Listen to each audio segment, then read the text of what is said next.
There's Mutare district, there's Makoni district, and recently Chimanimani. I think from the previous data, Chimanimani was not part of the equation. But I think for some reason, Chimanimani is coming into fold. Is now in the top 3 of our leading district in terms of new HIV infection. But in terms of HIV high burden districts, where the prevalence is high, we've got Makoni district, Buera, followed by Mutare.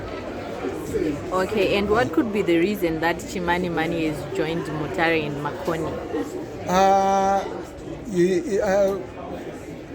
I think those are some of the investigations which we want to carry out, because there are models which collect certain data which then gives us the results. So this is an exercise which has been done recently, and we are in the process of trying to establish what could have necessitated that rise. But from a generally lookout, there's a lot of spouse separation within the district, which might be part of the reason. I'm not conclusively saying that could be part of the reason, but they also want spousal separation, because you see that they are young men, because of maybe economical challenges. They go to South Africa. They spend a lot of time there, leaving their wives behind. And there's also cross-border, the crossing within the district, where people easily go to Mozambique. They've got access to go to Mozambique. And there's also artisanal mining which is being done, and those are some part of the catalyst to maybe to new infections because of separation from their spouses. Okay. So it is an array of maybe possibilities.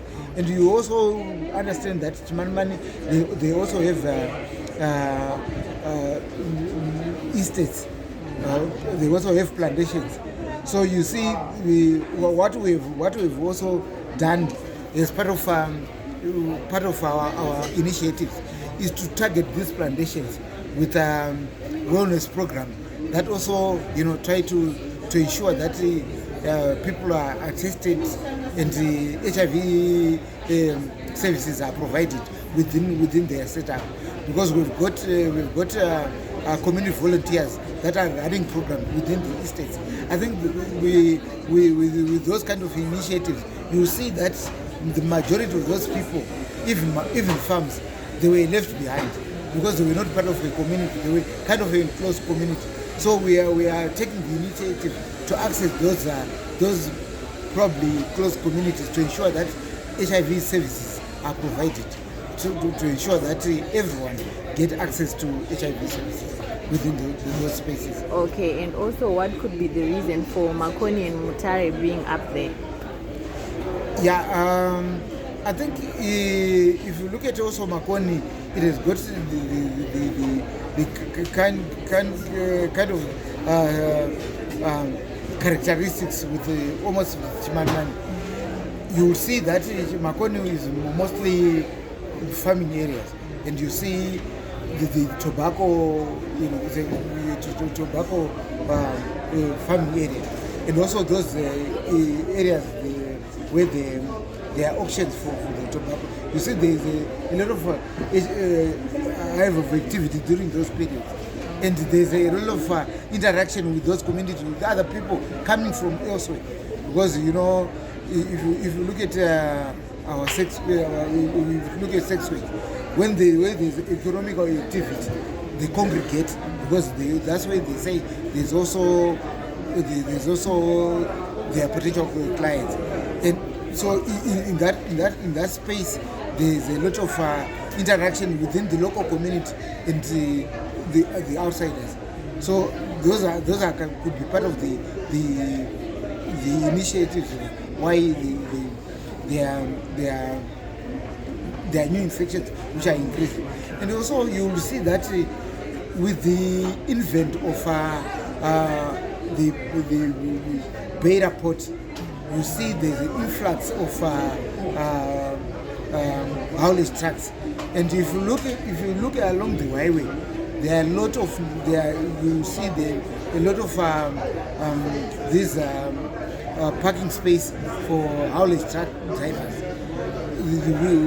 which is much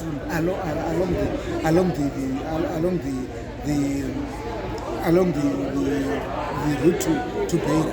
So they also are areas where new infection might be mushroom, because the truck drivers they leave their spouses for a long time and route to the port, and even get away to DRC, Zambia, and Malawi, you name it. So we've seen that